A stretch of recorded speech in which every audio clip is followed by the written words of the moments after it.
فإن طلقها فلا تحل له من بعد حتى تنكح زوجا غيره.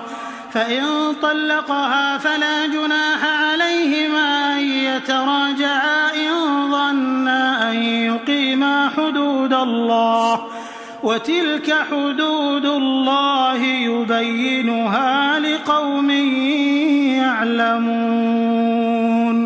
وإذا طلقتم النساء فبلغن أجلهن فأمسكوهن بمعروف أو سرحوهن بمعروف، ولا تمسكوهن ضرارا لتعتدوا، ومن يفعل ذلك فقد ظلم نفسه.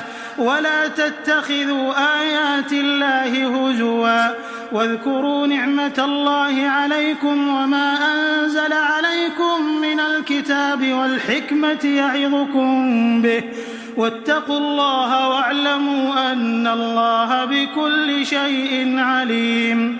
وإذا طلقتم النساء فبلغن أجلهن فلا تعضلوهن أن ينكحن أزواجهن إذا تراضوا بينهم بالمعروف، ذلك يوعظ به من كان منكم يؤمن بالله واليوم الآخر، ذلكم أزكى لكم وأطهر، والله يعلم وأنتم لا تعلمون.